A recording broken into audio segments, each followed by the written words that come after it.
سعادة الشيخة العنود بنت مرع الهاجري، حرم سمو الأمير البلاد المفدى، أصحاب السعادة، السيدات والسادة، السادة الحضور، السلام عليكم ورحمة الله وبركاته.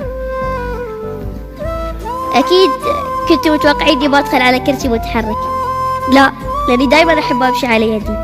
الله أنعم علي بنعم كثيرة، منها قوة يدي. أحب أحس بنعم الله علي، وأحب أعيش واقعي اللي أشوفه جميل. اسمحوا لي أعرفكم بنفسي. اسمي غانم محمد المفتاح، عمري 16 سنة، في صف ثاني ثانوي. ولدت في عام 2002، وكانت ولادة صعبة وايد.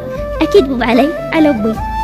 كانت صعبة لأنها ولادة مبكرة في الشهر السادس، واثناء فترة الحمل، وبسبب المضاعفات الخطرة اللي تعرض لها أمي، نصحها أحد الأطباء بإجهاض الجنين المشوه رحمة فيه وفيها.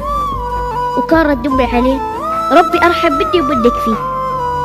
وقررت بدون أي تردد المحافظة عليه، ولولا إرادة الله. ثم لما اتخذت أمي هالقرار ما كنت موجود بينكم الحين.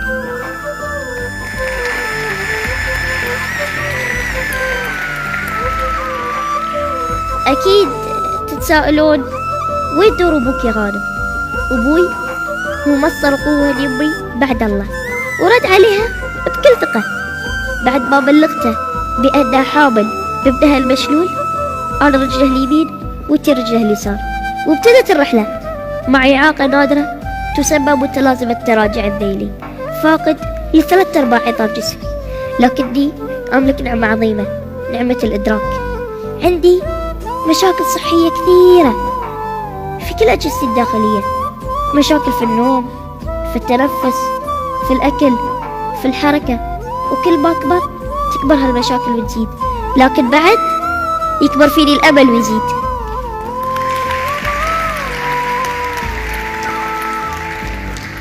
عمليات جراحية خطيرة كثيرة سويتها، وما زلت بحاجة للمزيد. ومع كل هذا أعتبر نفسي محظوظ لأني ما كنت مكان أمي في اتخاذ قرارات مصيرية متعلقة بحالتي الصحية، والحمد لله كانت قراراتها ناجحة. كان عمري يومين في هالصورة ومبتسم. تقول أمي: الجميع استقبل قدومك للدنيا بتمني الموت لك، لأنهم يشوفون الموت أرحم من الإعاقة، ولكنك استقبلت الدنيا بابتسامة. جدتي كانت من بين الناس اللي تمنوني الموت رفقا بي بأمي، واليوم جدتي دائما تعرف نفسها بجدة غانم حبا وفخرا. خذتني أمي للبيت، وما كانت تعرف شلون تتعامل معاي لخطورة حالتي الصحية وصغر حجمي.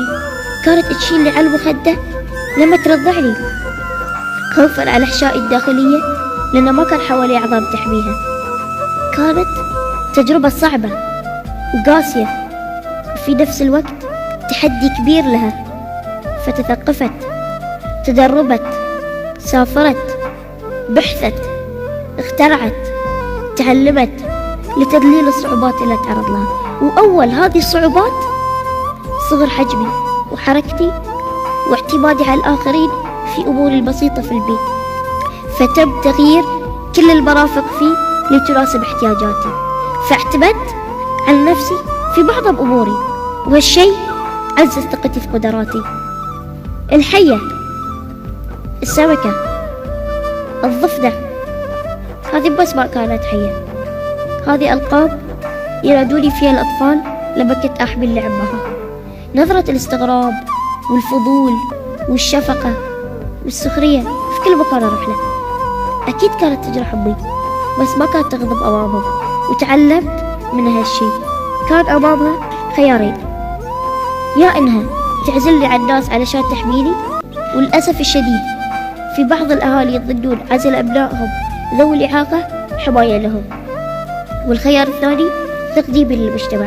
طبعا اختارت الثاني، علشان أنا أتقبل المجتمع ويتقبلني.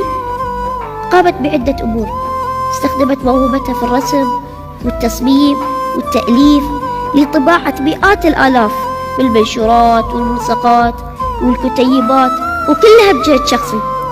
وزعتها مجانا على الهيئات والمؤسسات والمدارس، وأثرها كان إيجابي في نشر الوعي والتثقيف لمحاربة الخجل الاجتماعي. إنك أنت تخجل من إعاقتك أو أهلك يخجلون منها، أنا بصراحة أشوفها أكبر إعاقة.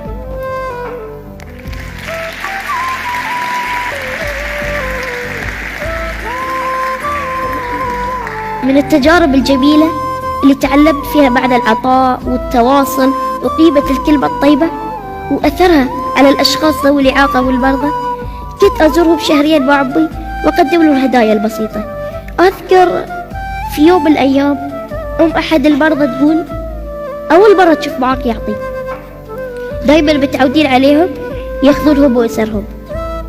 وكان رد أمي عليها رد عملي، إن الأشخاص ذوي الإعاقة وأسرهم قادرين على العطاء ولهم دور فاعل كبير في المجتمع، وذلك بإنشاء جمعية غانم للكراسي المتحركة في البيت ليس لها أي صفة رسمية، وتوزيع مئات الكراسي المتحركة والأجهزة الطبية على المحتاجين لها، والحمد لله لا زالت مستمرة.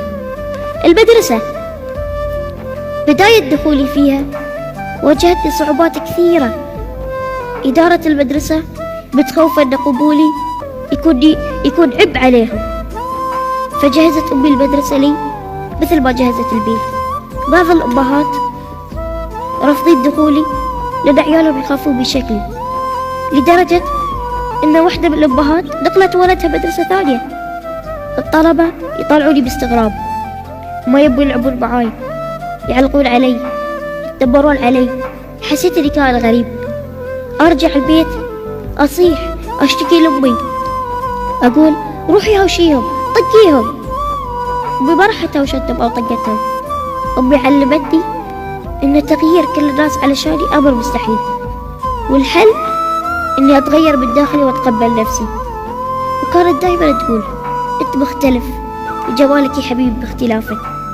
قالت لي يا غانم ممكن الطلبة يبون يلعبون معاك بس خايفين يعورونك، أنت قرب لهم، بين لهم قدراتك. علمتني لما حد يشوفني باستغراب أبتسم وأبدأ بالسلام. أمي ما راح تهوشتهم أو طقتهم علشان تحميني. أمي علمتني أدافع عن نفسي وابتدي بالكلمة الطيبة. ولما كبرت عرفت ليش أمي كانت دايما تزور مدرستي. تدرون ليش؟ كانت تجتمع مع الطلبة وأولياء أمورهم وتقوم بأنشطة كثيرة لتعرفهم بمفهوم الدمج، وإن التعليم حق لكل إنسان مهما كان مختلف.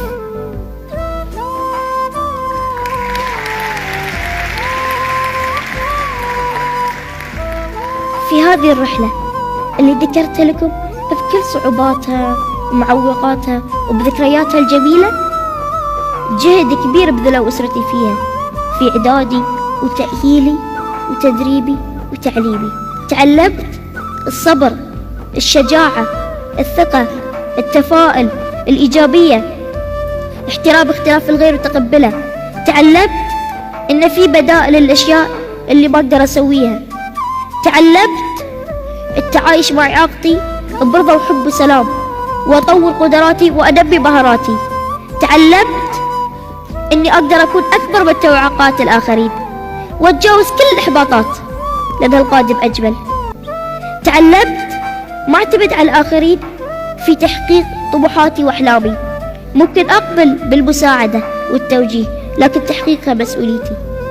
كل هذه الدروس تعلمتها من أم عظيمة وأب عظيم قدموها لي بشكل عملي وتطبيقي وليس بالنحس والإرشاد فقط. إعاقتي ما منعتني من ممارسة كل أنواع الرياضات اللي أحبها، منها السباحة، التزحلق على الجليد، كرة السلة، السكيت بوردينج، الدراجات، ركوب الخيل، تسلق جبل شمس 3000 متر، حصلت على ليسن بادي للغطس وغطست 20 متر. وكلها احتاجت مني وقت وجهد للتأهيل وللتدريب ومدربين خاصين وأجهزة خاصة صنعوها لي. وأقول لكم حاولت وفشلت، وبعد حاولت وفشلت، وبعد حاولت وفشلت، لحد ما تمكنت وصرت محترف في معظمها. إنجازات كثيرة حققتها بفضل من الله، ثم جهدي ودعم أسرتي ووطني. أدير شركة خاصة بالآيس كريم